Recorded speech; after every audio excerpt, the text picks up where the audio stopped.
Likas na sa atin ng mga tao ang pagiging mapamaraan.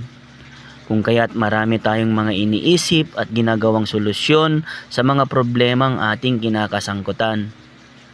Ganoon din sa ating relasyon sa Diyos. Marami tayong mga pamamaraang ginagawa upang masabi natin na natutuwa ang Diyos sa atin at nakakapanatili tayo sa magandang relasyon sa Kanya. Subalit mga ka-FGG, alam niyo po ba na mayroong isa at bukod tanging pamamaraan lamang ang Diyos upang masabi natin na tayo'y nakakapanatili sa Kanya sa magandang relasyon? Kumusta mga ka-FGG? Araw po ng Lunes, July 21, 2025. For God's Glory.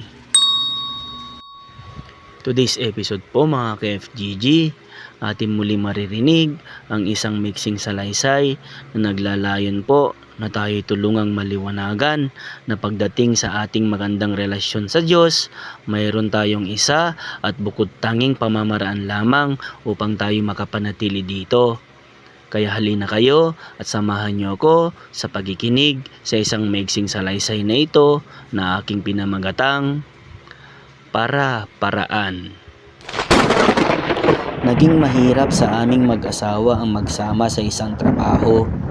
Hindi ko kasi agad tinatapos ang mga dapat kong tapusin. Ang tungkulin ng asawa ko ay isaayos ang mga natapos kong isulat at paalalahanan ako sa mga dapat ko pang tapusin. Pero tila nahirapan siya sa aking ginagawa. Kadalasan kasi ay gahol na siya sa oras para isaayos ang mga isinulat ko dahil laging huli na ang pagpasa ko sa kanya ng mga isinulat ko. Sinabi ko sa aking asawa kung ilang pahina ang tatapusin ko sa bawat araw. Pagkalipas ng isang oras matapos ko itong sabihin, marami akong naisulat. Masaya ako sa dami ng isulat ko sa araw na yon kaya nagpahinga muna ako. Bago ko pa mamalayan, wala na pala akong oras para magsulat muli.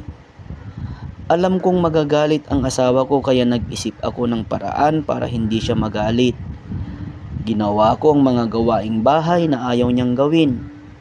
Alam ko kasi na kapag ginagawa ko ang mga iyon ay lagi niya akong pinupuri. Pero hindi natuwa ang asawa ko. Minsan ganoon din ako sa Diyos. Nais ng Diyos na paglingkuran ko ang ibang tao at tapusin ko ang mga pinapagawa niya pero hindi ko ginagawa. Napagtanto ko na may mali sa ginagawa ko nang mabasa ko ang isang talata sa Biblia sa aklat ni Apostol na si Juan. Sapagkat gayon na lamang ang pag-ibig ng Diyos sa sangkatauhan, kaya't ibinigay niya ang kanyang kaisa-isang anak upang ang sinumang sumampalataya sa kanya ay hindi na mapapahamak kundi magkakaroon ng buhay na walang hanggan. Para akong tulad ni Jonas na isang lingkod ng Diyos na iba ang ginawa nang may ipinapagawa ang Diyos sa kanya.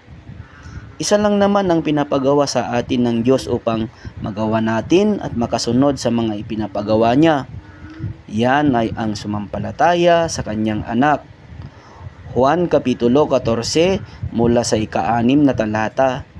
Sumagot si Jesus, "Ako ang daan, ang katotohanan at ang buhay. Walang makakapunta sa Ama kundi sa pamamagitan ko." Dapat kong isang tabi ang mga gusto kong gawin.